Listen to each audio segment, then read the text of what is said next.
Hello and welcome to the 19th hole. We are live on In Between Media YouTube. Make sure you like this video, subscribe to In Between Media for all of the great shows on this channel. 19th hole live. We're going to skim through the Honda Classic because holy crap, what a disaster. And we're going to go right back to the third of the four elevated events in the last 5 weeks, right to the Arnold Palmer Invitational at Bay Hill in Orlando, Florida. It's Arnie's place. This is going to be one of the best events on the year, one of the toughest courses on the PGA Tour schedule. Let's hit it. Oh, man. I didn't even have the video pulled up, so it moved. Look at me go. Yeah, well, at least we got it out of the way early today. Yeah, let's go.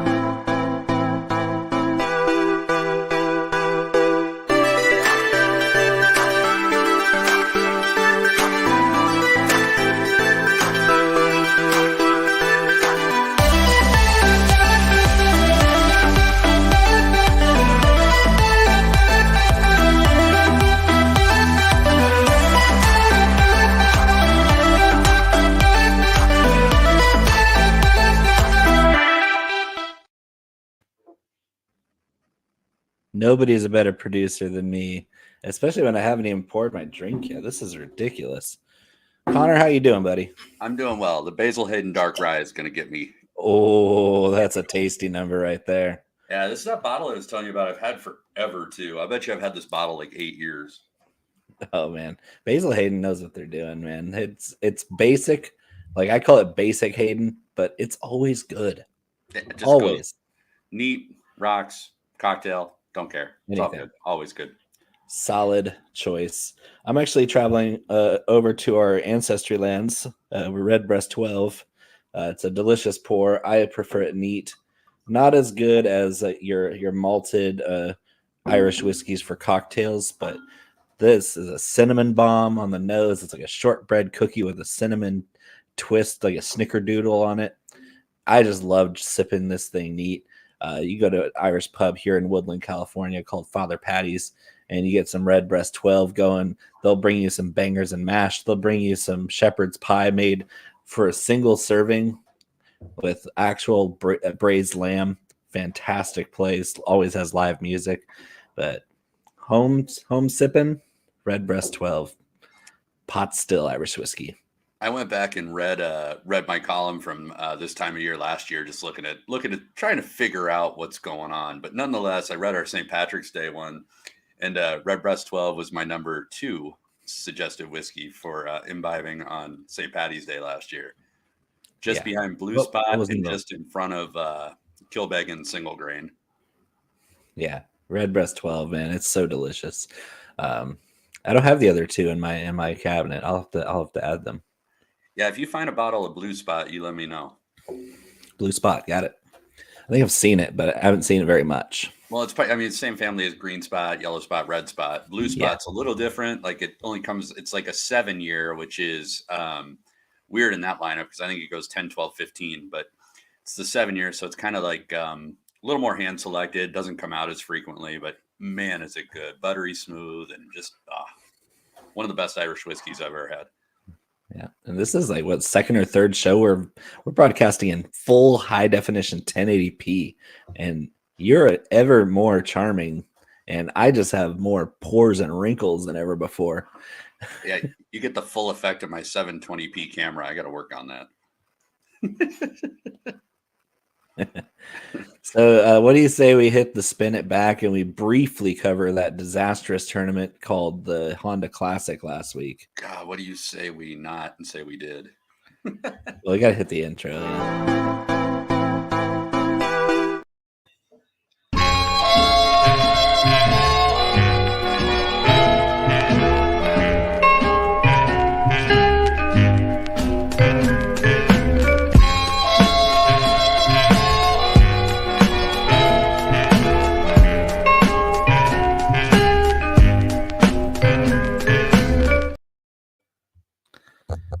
Well, even though it was all bad, it wasn't all bad for us at the Honda Classic. We did have dueling picks for the outright winner. You beat me in DFS by, I think, 1 point, which is your third win in a row. and we both sucked. So kudos to you on the third straight win, where both of our lineups were dreadful, Horrible. and horrible. Like neither one of us cracked 300 points again. This is embarrassing for DFS, but last week I don't think anybody really scored a ton because as many people as had Chris Kirk, who won the tournament.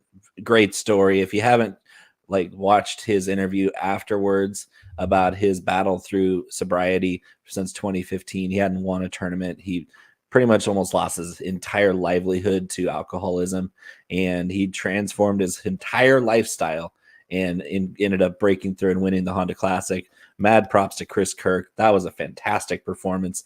What a shot on that playoff hole to have to lay up on a par 5, lays up to a perfect wedge yardage and almost jars it for Eagle to walk off with the win. Ends up tapping in the birdie for the win over a guy that you've been talking about for a few weeks now, Eric Cole. Maybe 34-year-old rookie, already a great story. He's a mini tour stalwart of the mini tours all over the world. And he's finally on the PGA Tour, and the dude's playing out of his mind. I just don't know if it's his time to win yet. Yeah, he's one of those dudes, right? That we talk about a lot. That just because maybe you haven't heard of him doesn't mean he's not a good golfer. And to your point, I mean, he's older. He's got every shot in the bag, and he's played everywhere. So, he's just one of those gems that you find at the bottom of the bottom of DFS, bottom of the betting card. That eventually is going to get a win here. I think it gets harder and harder with these elevated events, but he's definitely somebody to have on your radar. And I felt awesome because we've been on 3 weeks now. I've been talking about Cole a little bit. So it was nice to see that kind of come to fruition. But to Bo's point, Chris Kirk, just fantastic story, amazing guy. And what a dude, what a feel good win. So, I got nothing. It was a little salty that Cole lost, but at the same time, I mean, couldn't have lost. You were playing with house money though. Yeah, that's true. Picking Cole as high as you did, and then I mean, out of all the DFS picks I had, the only good one I had was Chris Kirk. So I'll just say I'll hang my hat on Chris Kirk and say, hey, if you played Chris Kirk because of me, you're welcome. All the rest of them, don't mention it. I don't want to hear about it. Honda Classic was overall a disaster, but it was the only event non-elevated over a 5-week span. We're on to Bay Hill, and Bay Hill is a gem. One of my favorite tournaments on the whole PGA Tour schedule. Bay Hill is a beast of a golf course.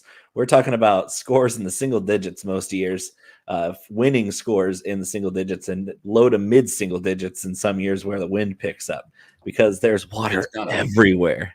Yeah, wind is coming on Friday. Well, Friday for sure. Most likely Thursday afternoon, at least right now. And you're right.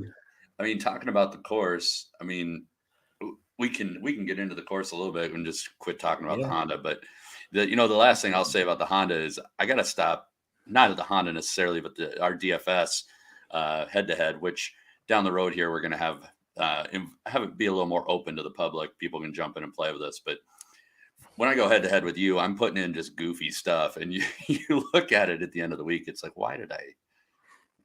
Oh, and I went ahead and in reality, it's a cash game where you should just play the best plays, but neither one of us are doing that. Obviously, we're playing GPP lineups against each other, and it's not working very well. That keeps it interesting. It does. It's fun. But Bo, you were talking Arnold Palmer Invitational, Bay Hill, Club and Lodge. The Lodge, emphasis on the Lodge. It's a par 72, 7,400 yards-ish. Bermuda grass, and it's this East Coast style. Bo and I started talking about it a little bit last week, but it's very, very different than what these guys have seen on the West Coast. And you have very different guys that rise to the top on this putting surface. So just remember, California, Bermuda is different than it's East totally Coast different. The East Coast Bermuda, they almost use it against you in the good areas, like your runoff areas that are fairway cut. They're the tightest lies, and we saw that last week at Honda, where it's like you got guys that are just barely off the green, and they're using a wedge with high bounce, and they're still hitting it thin or fat, and the ball rolls right back to feet because the lie is so tight with that Bermuda grain that it's almost impossible. You have to make perfect contact to get it to where you want to go. And Bay Hill's exactly the same, and there's just as much water, and it was 300, 400 yards longer than PGA National. This is a nasty course. It is. And a couple things with the Bermuda here, they keep these greens fast. This is going to be some of the fastest greens that these guys are going to see probably all season. Especially when that wind picks up. Ooh. Oh yeah. And they haven't had a whole ton of rain in this particular area as it is. So if this place gets dried out, I mean, these greens are going to be stupid fast. Another thing too, as we're talking about grass, rough is up, so you do want to be accurate this week. Bo mentioned water. There's legit water on every hole, or at least you can see the Everywhere. water close to you on every single hole. And it's in play on every hole, which is different from courses with lakes everywhere. Like they strategically place the holes around the water hazards to where you have to make decisions on what club you're hitting off the tee and into your approach. And it's not like you're doing that at a place like last week, PGA National, where you have forced landing areas. This place is, if you're too short off the tee and you're hitting a long iron in, you might not even hold the green because you're not getting enough spin on the ball. And it can cause all sorts of trouble. Even if you hit 2 good shots, you might not have any chance at a birdie. Well, and then, I mean, to your point about, your approach shots, this place has got somewhere in the neighborhood of 80, 85 bunkers on it as well. So they're everywhere. If you want water, there's plenty of it. You want sand, there's plenty of it. And then you add the weather in. I will say, in terms of strategy, in terms of ball flight, things like that, I would definitely lean towards a right to left player this week. The course sets up that way. And the other thing too is, if you can pick up on some people that have lower ball flight, that's probably going to be a benefit at least Friday for sure, if not Thursday. Yeah. And what kind of golfer wins here? Good ones. Yeah. Good ones win here. Well, and this year in particular, I mean, you look at it, with the elevated status of this event, not that this place is ever much of a slouch. I mean, there's usually some really good people in this field, but didn't Tiger win here like 6 times? Yeah, and I think the worst Rory's ever done here is like a T13 or something. Yep, it was like 13 times. But yeah, all of that being said, I think the most important things to look at this week, off the tee game in general, driving distance and accuracy are important. Overall, which lends itself to overall ball striking, which is kind of that approach combined with the tee to green. Yeah. Stroke gain from tee to green was huge for me. Yeah, for sure. And I mean, like I said, specifically just looking at guys that strike the ball well. Par 5 scoring is important here. Those are a lot of your scoring opportunities. Yep.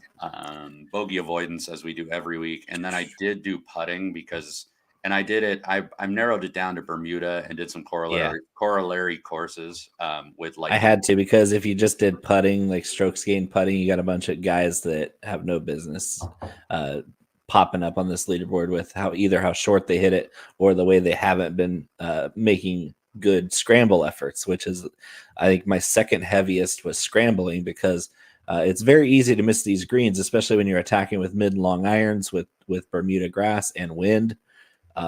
So scrambling, I felt, was very important this week. And then putting on Bermuda specifically, it's a totally different animal. Like you said, putting on Florida Bermuda is it's a whole different animal, because you have to deal with what's called grain. And it basically, with Bermuda grass, it doesn't grow straight up and down. Like bent grass, it sounds like, oh, it's bent grass. No, it's straight up and down. It's nice and fluffy. And so when you mow it close, it's really true. You don't get too much bump to it. Poana is really bumpy and patchy, but it can be smooth if it's got water on it. And early Bermuda has no friends. It has no allies. It grows diagonal and it grows hard diagonal. So when you mow it close, there's one side that's shiny, which is the sunny side up. And if you're going with that, you cannot stop the ball from rolling. And if you're uphill against the grain, you cannot hit the ball hard enough to get the ball to the hole. So this grass surface is a whole different animal for tour players. And that's why you see a lot of guys from the South and from the East Coast that do well on these courses, because it's what they grew up on. Yeah, and to your point about the greens too, like, and you'll probably hear the broadcasters talk about this because they love to Grain, talk about grain, this. grain, grain, grain. Yeah, always. And the best way to describe the grain to you, if you don't want to listen to the idiot broadcasters, which I generally mute them and listen to something else, but yeah, look for the dark spots. The dark spots are the areas that are going towards the camera or towards the view. Into the grain, yeah. Yep. And then the lighter spots are the opposite. So just Yeah, remember the that. shiny when you're watching TV, shiny means fast and dark means slow. Exactly. And a lot of times you'll get an uphill putt with the grain, and it's almost like hitting a flat putt. And Yep. a downhill putt with against the grain, you almost have to, you can't really baby it because it'll just stop. It's tricky, but the best players that have won here tend to be really good from tee to green, where they can hit the ball far, find the fairway, or at least the intermediate rough that's not too penalizing, and then making putts when they hit it close enough. And if you can make birdies on the par fives here, you're going to do really well. That's why a lot of these top golfers popping up in par five scoring, of course. There's only a couple of these top golfers that don't pop up in the top of par five scoring, because that's really how you win on tour, is you take advantage of scoring holes. And to your credit, I think we're following a lot of the same stats in our models. I think we're going to land on a lot of different guys though, because of the weighting of our models. So I think it's going to be interesting. That's always the kicker. And there's so many good names here that it's going to be really tough to drill down to see who's actually going to do it this week. What do you say? What do you say we twirl some clubs?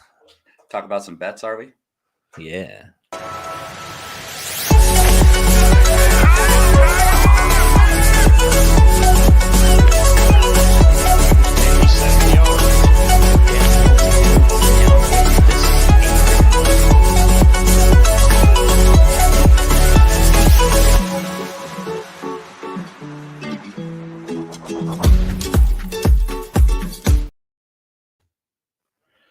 So this is the Club Twirl section. We're betting on golf. The Arnold Palmer Invitational features one of the strongest fields on the PGA Tour, especially now that it's an elevated event with a $40 million purse. Insane number.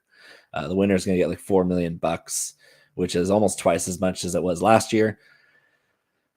John Rahm is the shortest odds. Shocker, the guy wins everything. He's at 6.5 to 1 on DraftKings. All of these odds, by the way, that I'm putting out there are going to be a DraftKings Sportsbook, because that's the one I use. John Rahm 6.5 to 1. It's pretty much where he's been the last month or so. He's paid off in more than half of those, which is just insane. The dude's on fire. Like you said earlier today, Connor, his B+ game is better than 95% of the field here today, even in an elevated setting. Defending champion Scotty Scheffler and Rory McIlroy are both 9 to 1 to win outright. Where do you go? These top three guys are definitely separated from the rest of the pack as far as odds go. They're the only three guys in single digits, and there's a big gap. And then you get a bunch of guys that we're going to talk about at 20 to 1 or worse. Yeah, I think I gotta eat a little bit of crow. I've been saying for weeks, don't bet Rahm at short odds, but he's winning. So and he makes us look really dumb when we dummy fade him. Yeah, right. So I think you got to take him serious. But I will say, out of the three, and it's not because I love Rory. It's just because course history. It's because you love Rory. It's course history. It's the comfortability with the course, and it's on top of that.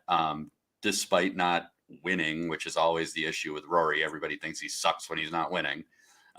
It's not like he's playing bad golf. He just hasn't done anything incredible yet. And his worst golf is still really good. Well, and there's two reasons outside. Well, no, there's one reason outside of that I actually like Rory. His shot shape sets up for this course well. Yep. So the other two do not. The other two play a left or right. And not that there's any problem with that, but John Rahm is inclined to hit a double cross often. And Can't so do that here. You cannot do that here. You'll be swimming. And Scotty can leave it high and dry too, depending on how the wind's working. I like except Rory. For last year, because he just obliterated that was during his year, but that was during his really, really hot streak. So he was on a Rahm roll this time last year, and he's not, like, he won 2 weeks ago, but Scotty like 2 weeks ago when he won, it was a left to right course. That was a kicker. This is not like this is back when Tiger won 6 times. That was before he developed a cut shot. He was a right to left golfer until he got old and he had back surgery, and then he couldn't get whipping around the ball for a draw anymore. So he switched to a cut because it was easier on his body. It felt more natural. Scotty Scheffler won last year, but he was so hot when he hit this tournament that I don't think anybody could have beaten him. Yeah, I mean, when you're hot and dialed, right? I mean, it doesn't matter what your shot shape is. You're hitting spots on the course. You're hitting where you're looking. That's why I'm kind of leaning Rahm here, even though his shot shape is not as set in stone as Scotty. Like Scotty, I don't think can hit a draw. He never tries to. He's a lot like Morikawa or Finau, where it's left to right no matter what, and they're fine with that. Like Max Homa does the same thing. He doesn't even try to hit a draw because he's like, why would I try to do something I'm not good at? John Rahm can hit every shot. And he hits every shot just as well as he hits his little cut that's his go-to for when it's a straight fairway, straightforward option. But if he has to shape a shot, John Rahm does it. And he does it really well. And that's why he keeps winning. I think I'll take the extra 2.5 points because I don't necessarily this week. I don't necessarily think that Rahm is more live to win over the other two. I think there are other weeks there that I mean, given how Rahm is playing, I'm just gonna bet Rahm. Tip your cap. You just gotta tip your cap. But at this course, with this setup, with the course history, with the shot shape, all these things that kind of stack up. If I'm gonna bet somebody up here single digits, I'll take the extra 2.5 points. So Rory has played here 6 times. He won in 2018. He's finished no worse than 13th, like you said. And John Rahm's played here once. He played here last year and got 17th. So his best result is not as good as Rory's worst result, which in a small sample size doesn't mean a whole lot. But Rory does have the track record here over John Rahm. It's just going to be the matter of who's the better golfer right now on a course that they're comfortable with. And I think that both of these guys, actually all 3 of these guys, are probably going to be in the mix on Sunday. Yeah. But I think there's all sorts of guys in this next tier in that 20 to 22, 25 to 1 area. These are all world-class guys that I think are almost as likely to win as the top 3 guys. And I love this, man. The field is just so stacked. These guys are modeling insanely well in this group.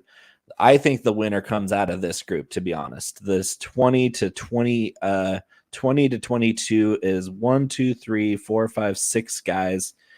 And then there's even a couple more in the next tier that I'm interested in to win outright. But these 6 guys, starting with Xander Schauffele and Tony Finau, they're modeling really well. I'm not a huge fan of either one of them this week because of the competition. You love Schauffele this week. I don't know if Schauffele can score with these guys on a course like this because Schauffele is a shootout kind of guy. He wins in those duke 'em out shootout type tournaments. I think this becomes a grind. I'm heavy on Schauffele. I just finished writing him up too. I have a feeling that it's going to be Max Homa again, even though he's a left to right prototype golfer. This guy's short game is so good and he's hitting the ball so pure. Why wouldn't I take a huge discount on a guy who's almost as hot as Rahm at 22 to 1? I love those odds. Yeah, I mean it's hard to argue that, right? I mean, Max Homa is arguably hotter than John Rahm. If you consider Max Homa's normal finishing place versus what he's been trending at, like, I mean, friend of the show, Max Homa. We always love him. We always love him, but I mean, he's another member of the Good Human Club too. Straight up, yeah, he's a great guy, funny guy too.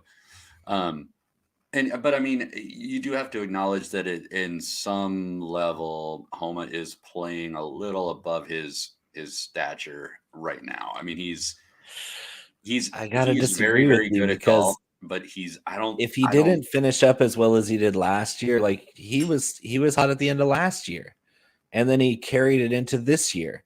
So I think if he had just popped up this year without his success at the end of last year, we'd be like, oh, Max Homa, he's hot, but he'll come back. I think this is going to be his new baseline. He's up there in that top 10, always contending types of guys. He's so consistent. That's what I love about him. Yeah, I don't know. I I like loved Max. his performance at Torrey Pines inspired me for this tournament because it's a similar challenge. You can't get away with bad shots at either of these courses, and Max Homa doesn't hit bad shots. When's the last time you saw the guy in real trouble? No, that's true. That's true. The thing that stuck out to me when I was looking at stats though with Max Homa that scared me off of him just a little bit, and this is actually true. He doesn't hit a ton of fairways. I mean, he's off Yeah, the tee. He's in the lower he's in the lower half of this field over the last 36, which doesn't necessarily mean anything because he's recovering and scoring still. However, at a course like this where penalties or penalization is like laid throughout the course, this is yeah. just not a course that I it's just not a course I necessarily see Homa being able to have a little miss here and there and be able to keep up with these guys. That's all. I equate his type of game to Scotty Scheffler, where they're always going to grind. If they miss the fairway, they're going to be grinding it out for a par. You're not going to see those blow up holes. That's what I like about his bogey avoidance. And on this course, it's got to be up in the top 5 of all courses that we're weighting bogey avoidance.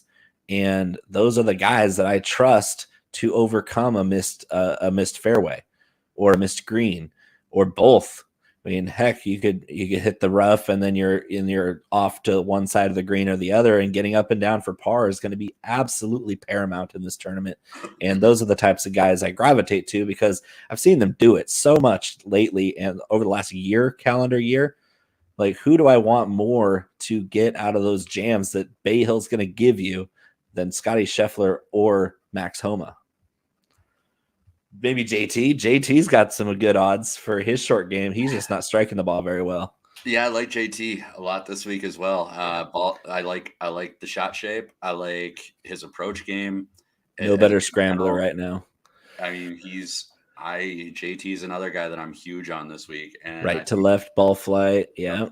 Checks the box. I mean, and plus 2,800 on DK Sportsbook for JT. You probably aren't going to see that number a whole lot of times on JT. So, I mean, I don't mind throwing a little bit at him. The guy that I'm not interested in DFS, but I am interested in betting is Jason Day at plus 3,000. Just been somehow managing to be the Jason Day of 10 years ago for the last 5 tournaments. Which is one of the best players in the world at that time. And this is some stuff that Jason Day, at least historical Jason Day, used to be good at, like tougher course, tougher conditions, wind. He has some pretty good history here going back a couple of years. Yeah. Because he did have that 3-year lull where he was way down and rehashing, getting healthy. But I see your Jason Day at plus 3,000, and I raise you the same odds for Tyrrell Hatton, who has the best course history at this tournament in the whole field. He's won here. He's been top 5 twice elsewhere. The guy does not play poorly at Bay Hill. It's just not possible. This course fits Tyrrell Hatton's game like a glove, and I think that's the only explanation, because as good as Hatton is, he's amazing at Bay Hill. No arguments. Love Tyrrell Hatton. Tyrrell Hatton's one of my dark horse sleepers. Nobody's talking about Tyrrell Hatton that I've seen on the internet, and I'm on the internet a lot, guys. Tyrrell Hatton, for as much as he's played well here and dominated this course, nobody's on him because of how much stronger this field is. But sometimes the course just fits the golfer so well that he can't help but contend. And on top of that, Tyrrell Hatton's one of those fiery competitors, and he's playing with grind Rory. it out. Playing with Rory Thursday, Friday. When Tyrrell Hatton wins, it's because he just doesn't give up. I think the last time I saw him win, he lost his 54-hole lead during the final round, and then he fought back and took it back and won at the end. And they're like, that's the kind of guy that's going to have to win here, because what if the winning score is -4 or -6? That's a Tyrrell Hatton score. I think when he won, the winning score was -4. So that's kind of what we're looking at with this bad weather. Tyrrell Hatton is a low ball flight, right to left golfer with an incredible short game. His putting hasn't been locked in yet, but we've seen this guy get hot, and he can score with anybody. We saw that in the Ryder Cup a few years ago. Chilhatton is a gamer. Yeah, like I said, not getting one argument from me. We're in that part where we love these guys together. We want to have like a prayer circle for these special guys that we both love. Because I know you're on your guy Cam Young this week too. And I'll plus 4,000 at DK Sportsbook. Absolutely amazing odds. T13 here last year. The boy can bomb it. He's accurate off the tee. All we need from him is make a damn putt. An average putting week, which is, and I wrote make any putts at all, and this guy is amazing. And I wrote him up that way this week too. Like I've got a column coming out tomorrow, and that was precisely what it is. You look at every aspect of this guy's game. There's a reason that you and I have been on him for the last 18 months. Like he's an incredible golfer. He's just on a bad streak of putting. And if we can just get an average week, he just needs to see some balls go in the hole, because when this guy sees blood, he's going to score with anybody in the world. And this is the kind of place where if he can avoid trouble, because I think the putting comes into play more when he's off with hitting fairways, because he can't recover like these other guys. If he's having a bad ball striking week, his putting's not going to be able to dig him out of that trench. But his bad putting can be covered up if he's striping it like he was last year at different points of the season, including at Bay Hill. He had a bad Saturday that knocked him out of contention, but he was in it after 36 holes, where he can overcome good ball striking days. If he's putting poorly, he can still make enough birdies. Yeah, and I think if he's off, though, I think he's out quick. He's going to miss the cut by a mile. I was just about to say that, though. I think if I remember right, he was actually in contention going into the final round here last year, and his drive off the first tee was like directly into a bunker. And I think if I remember right, he like shorted it out and missed the green, tried to scramble. I think that was on Saturday, because he shot a 76 on Saturday, and he kind of clawed back on Sunday. To get his 13th, because I think he went from like second to 40th after Saturday, and then clawed back to 13th after in the final round. But I hit here last year too, and I was. If Cam Young doesn't have any blow up holes, he's definitely going to be in contention, because he's just too good not to. And what a place to win your first. I'll keep putting it out there in the universe for Cam Young, but he's still looking for that first PGA Tour win, and probably the best golfer on tour that hasn't done it yet. Yeah, no, straight up, he's getting it soon. If it's here, that'd be marvelous, because we're talking him up. The only other one I got for you right in that neighborhood is I would throw a couple bucks at Ricky Fowler at plus 5,500.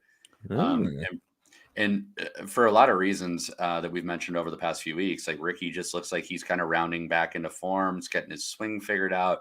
And the other thing I like about him is usually a right to left ball flight. And on top of that, he tends to actually play better in shit conditions. So low ball flight, like we've been saying, line drive hitter. Even with his new swing, which is more upright, he's still hitting a low draw on his go-to stock shot. So yeah, I agree with you there. Another guy right there is a guy who's the best driver of the golf ball on tour by stats. By every stat, driving the ball accurately and long, Keith Mitchell's the best driver of the golf ball on tour. And the dude is hot as all get up right now. This guy is contending every single week. And we're talking, this guy is just one of those grizzled vets of the tour that just every 3 or 4 years, like a leap year, this guy comes out like gangbusters. And I guess 2023 is a Keith Mitchell leap year, because the dude is playing out of his mind, where the scrambling, the ball striking from approach through around the green, and his putting has been much better. But this guy hits every fairway and he bombs it. And I love that kind of guy here, because if you're in a certain part of these fairways, you can score a lot easier. If you're not missing fairways and you're down there deep. That's why Tiger won so many times, because he had a formula to find the right landing spots, hit the right clubs into greens, and make birdies where every other guy is scrambling to make par. You're with me? I got no argument on Keith Mitchell either. He rates out Killer Keith. Killer Keith. Killer Keith at 45-1. I think that's enough to throw a few bucks on, because it's just going to be a cool story. When, just like with Chris Kirk won, if Killer Keith wins this year, I'm going to be throwing a party because that's a dude too. Well, and if I've learned anything from some of the people that I watch on other networks here about golf DFS, it's that you always play Keith Mitchell on Bermuda. Yeah, it's kind of like it used to be with Billy Horschel, but Keith Mitchell is the new portly Billy Horschel with the visor. What else you got down there deep? I've got a couple. How deep you want to go? Thomas Dietrich plus 25,000. Oh, I can't do it after last week. And he killed me. And Minwoo plus 13,000. I don't get that. I don't get your like Minwoo and DFS, sure, because he's 7,300. But betting wise, Minwoo does not have the game. Like he has DP World Tour top 5 game, which he did a bunch of times in the last 2 months. But Minwoo Lee does not have top 10 PGA Tour making birdies at Bay Hill type game. He just doesn't.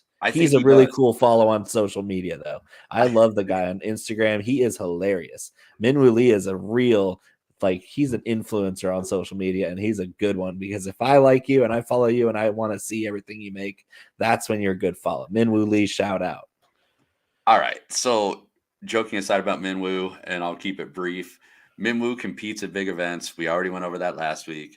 Plays better. He's invited here, so he's playing well enough to get here. He's just not there yet. Better in shittier conditions, which is allegedly, which is probably a DP World Tour training seminar. Yeah, 55-mile wide fairways. He whooped Sung Jae Im's ass last week, as you were telling me I was stupid for playing him. So all I'm saying, you're still stupid, but you got the win. In the ring and box. The guy can get in the ring and box.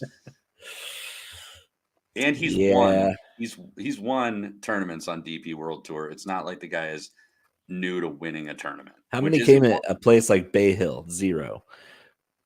We'll see, man. I'm just saying. I think none of those courses even approach Valspar difficulty. This is not a real thing. Minwoo Lee will be excellent in 2 years, mark my words. But this year and this week, he's not anywhere near my betting. DFS is different, though. I will get to that. If that plus 13,000, I'd be looking for a top 10, top 20 on him. I think he's got that. I found a better one than that. You want to go deep? How deep you want to go? We're both Irish. It ain't that deep. No. Joseph Bramlett, you talked about him last week. He did great. This kind of fits his game too. Bomber with newfound accuracy. He used to be just a distance guy that couldn't find a fairway to save his life. This year, he's hitting fairways and hitting it longer than anybody else. Maybe besides Rory, I think, is the only longer driver on tour. And then that's given him short clubs into greens, and a guy like that can score if he's finding those fairways. I think he's hot enough for me to throw $1 or $2 on at that price. But I have one at 350 to 1. Can you guess who it is? 350 to 1. Is it SH Kim? No, I was gonna say he's now at 300 to 1. Ben On, Byung-Yeon On. He's another Korean golfer. Just models really well here. I'm not a huge fan of his game, but he's playing well lately. He's got all the markers of a guy that we like as a long shot coming into this kind of week where not many people are going to know who this is, even though it's an invitational tournament. The only thing that I would throw out with Ben On, I actually do like Ben On approach game in particular, but with Ben On, he's got a pretty high ball flight, which is just something I've always noticed with the guy. Yeah. And he sets the ball down very, very soft, very gently, usually sticks a lot of stuff. But if the wind does prove to be an issue, that would be where I'd be a little more off Ben On. But I have heard a couple of times this week already that he's a great course fit, and I'm going to look into it more because I think you're right. I think he is a good course fit. I just don't know what the weather is going to do. Yeah. And I guess I'll do it. Shout out NorCal, Kurt Kitayama. Long hitter, right to left ball flight. He's used to the West Coast Bermuda, which is same on fairways, different on greens. It's going to be really tough to ignore a guy that just meets all those markers for what we talked about, not stats wise, because he's not playing great this year, but just the ball flight, how his game fits the course. So you can't overlook course fit with a guy because his stats are bad, because we've just saw Chris Kirk win when his stats weren't that great, but he just fit the course. It really came down to which golfer is going to go out there and just win. And so even though it's top heavy, throwing a guy out there with like, I'm going to put in $5.30 from the Dirty 530 Chico, California, Kurt Kitayama from the top rope at 250 to 1. I'm just gonna let you go out on your NorCal on your NorCal call out. Well, we got to move on to the trunk slams for the final portion. Talking DFS, this is going to be where we really get hot. The club as well. This would be a wrestling slam.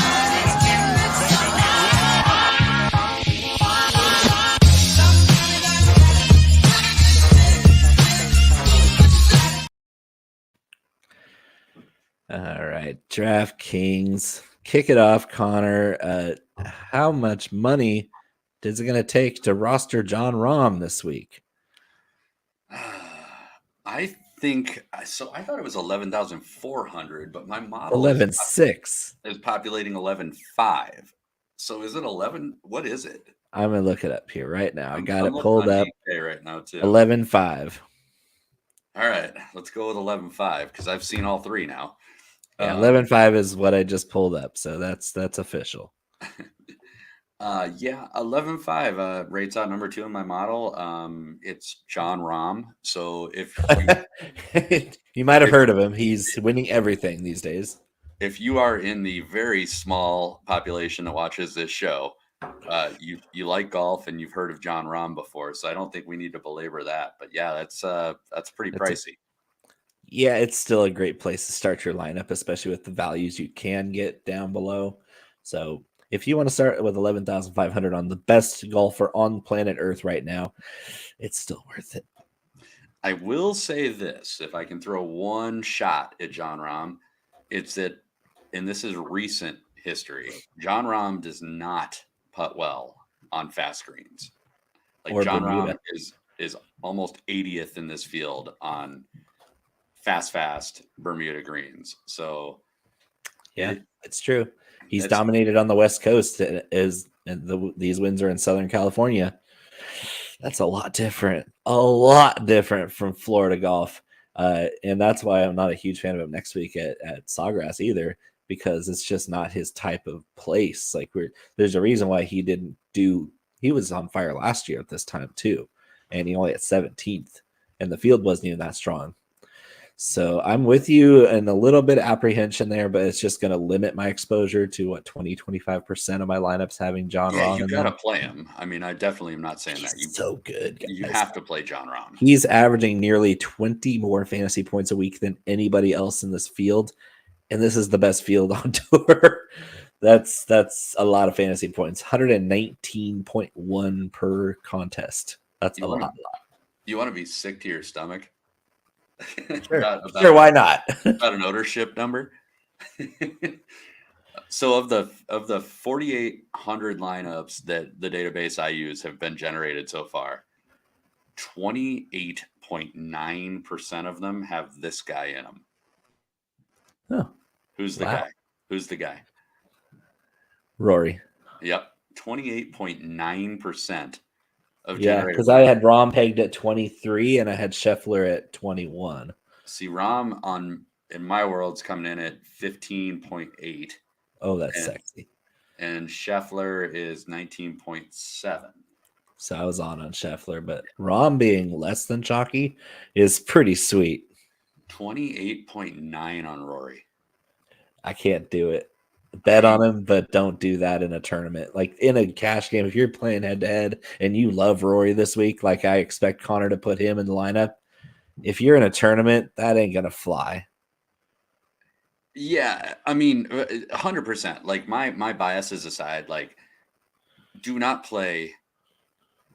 If you play a single entry, go ahead and play Rory. Because but you got to diversify within that lineup still. you can just diversify. The nice thing about playing Rory over Rahm is what you can do immediately following. Like you can get one of these high tier 9K guys. There's some ways to do it. If you're trying to get over the field in a GPP, like Rory at 30% means that you've got a roster of your 10 lineups. You've got to come correct with 40 or 50% of your lineups with Rory as your top spot, which I wouldn't recommend doing that.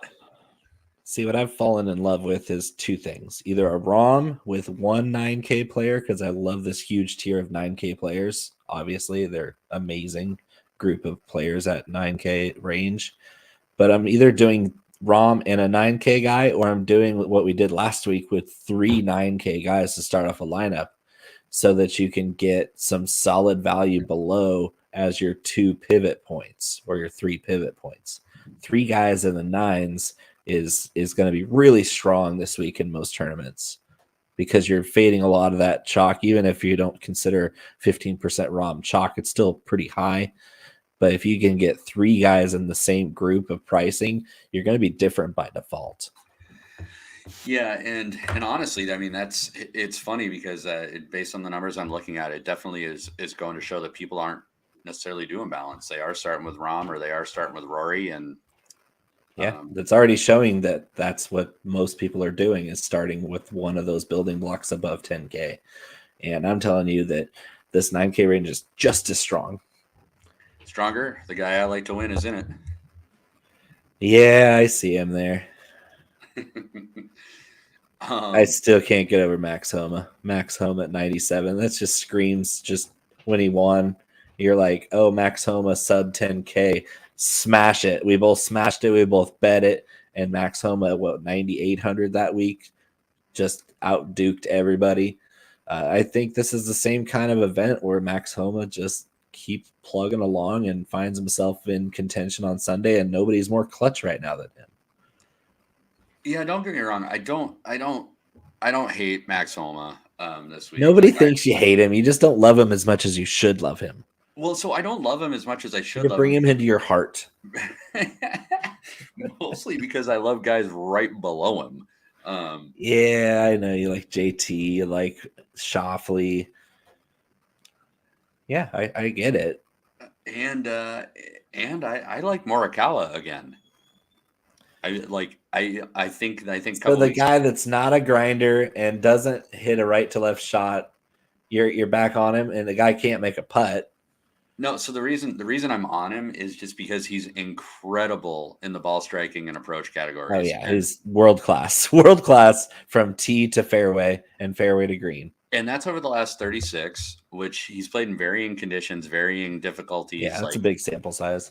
Like he's rating out well, and he's gonna be the kind of forgotten soldier in the middle, I think, there, because I do think that people are all over Zalatoris. Everybody's lining up to play him. I'm showing him at a projected 24%. Absolutely, that's not. Thank you so much for making that an easy fade for me. Thank you. Absolutely. Everyone who's playing Will Zalatoris, thank you from the bottom of my heart. You're welcome. I will miss that, and I will go down to Cantley or even double up in the 8s with Cam Young and Tyrrell Hatton. We're moving down, and the quality of the golfers is not going down yet, guys. There's so much value in the 8s and 9s this week. I do have to make my pitch on Xander because I think it's important. Over the last 36, number 1 in my model. Okay. It's number 4 in overall ball striking, 2 in approach, number 1 in bogey avoidance, number 10 in fairways gained, number 7 on ultra fast Bermuda. You're gonna sell me on this guy, and you don't usually don't have to sell me on Xander at all because I'm on board. I just don't see it. $9,200 for a guy that, dude, in comparison to everyone priced above him, he just scores. The next closest guy for the putting metric is 28th in the field, which is Max Homa. Yep. The next closest guy on approach is gonna be, he's tied with Rory. Jeez. So that's all I'm saying. Like, if you look at a couple of the key stats we always look at, which is putting and approach this week, he's tied with a guy who's priced literally $1,400 more expensive. That's incredible. That's a good value, and he's coming at a projected 12.9% rostership. That's a winner. It's a winner. So I'll play Xander Schauffele. Sounds good to me. And I'll probably regret it. Don't say that. Don't say that. I know you're pretty high in the 8s as well. Yeah, you love Jason Day. We both love Cam Young. We not love Tom Kim in DFS, but like hands off in betting. But I think Tom Kim can make enough birdies around this course to score in DFS and be. Distance worry you? What's that? Does his distance worry you? It kind of does because he's a short hitter. He's 90th, I think, in distance in this field.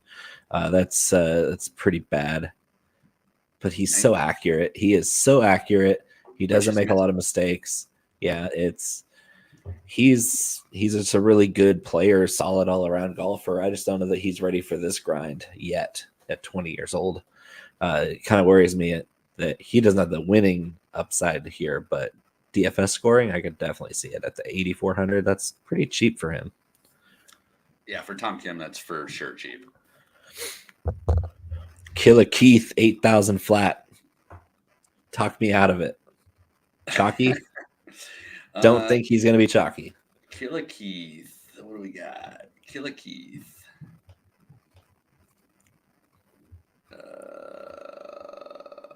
12.8, so not bad.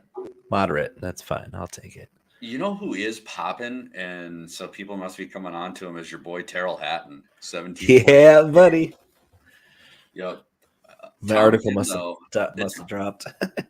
Tom Kim, if you've got a good feel for Tom Kim, 8.6 projection. By far the lowest in the 8s. That's crazy. Yep. Thank you. We'll take that leverage. How about Cam Young, number 5 in my model, only 9% projected. Lock it in. What's his price? You want to get real spicy? You can play Jordan Spieth at 5.2, I guess. I don't count him as a real golfer. Not yet. He'll get back there, but not right now. He's going through a rut. Chris Kirk. I don't like the 7s that much once you get down below a certain guy here.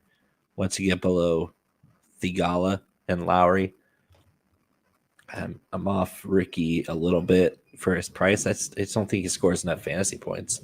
Yeah, like you like the story and everything, but he's not a birdie flurry guy. He's not a par 5 attacker guy. I like Ricky for an outright, and I like Ricky in showdown. I think Ricky's going to be like a situation. See that I'm with you on that because in a straight up DFS lineup, I just don't like where he's at. Yeah, I think if it starts getting harder, then it's awesome to have that huge number that we went over in the betting portion. And then as far as showdowns go, if you look at him and he's got the right tee time draw any day, or makes it to the weekend, the weather ggets bad, like Ricky Fowler is a guy you could definitely plug in at a captain spot and a captain showdown and do well with. So agreed. Well, let's get into a fight. Usually you don't have to fight about Gary Woodland, but apparently you're off Gary Woodland, and I'm very, very on Gary Woodland. Gary Woodland sucks at putting, man. Like, so he's really bad. And then what was it? 113th in putting. You know what else he's really bad at over the last chipping 36 rounds? Avoiding bogeys. He's 87th in this field. You imagine if you're not good at chipping or putting, you make a lot of bogeys. He was top Woodland. 5 here last year. Yeah, but I think that's why people. I think that there is some of that plays into some of the analytics that like he rates decent in my model too. I'm not gonna lie. I mean, he's in the top 20, but you're just turned off by the putting.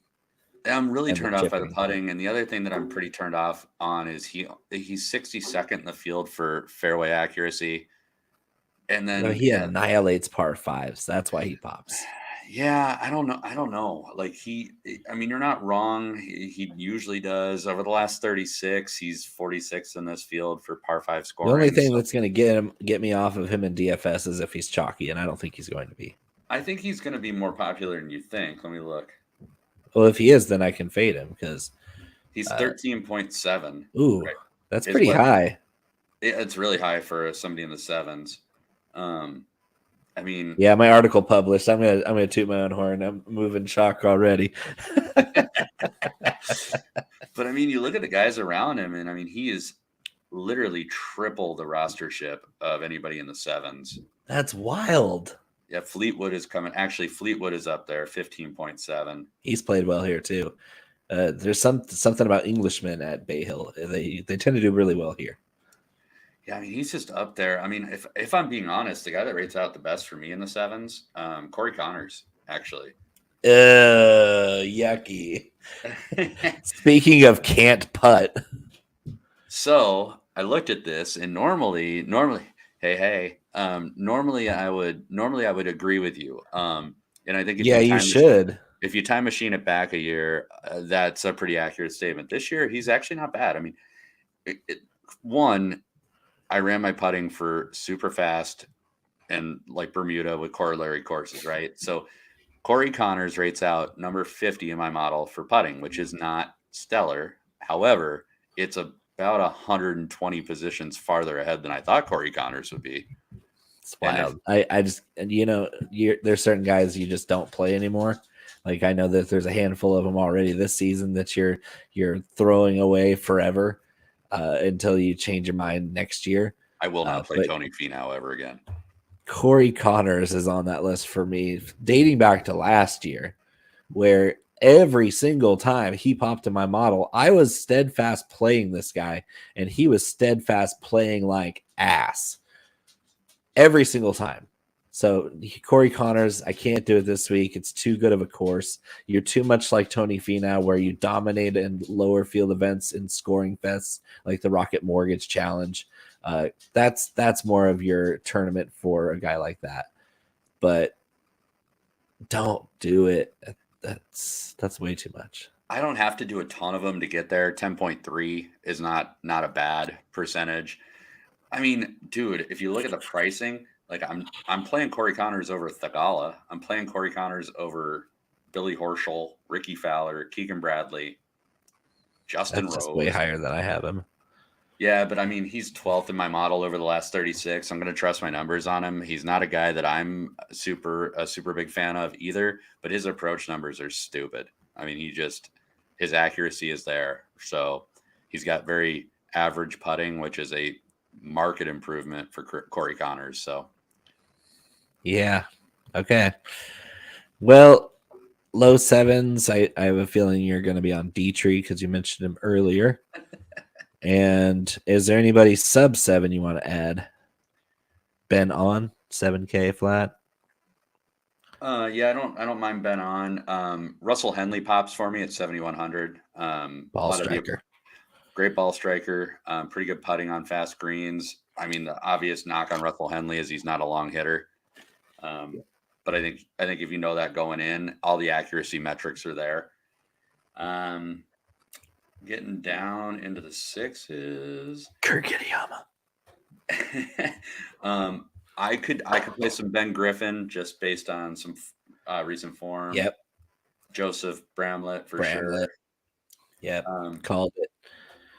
I liked what I was starting to see out of Davis Riley. I wouldn't have much, but I might have a lineup or two with Davis Riley in them, which is all you need. Yeah.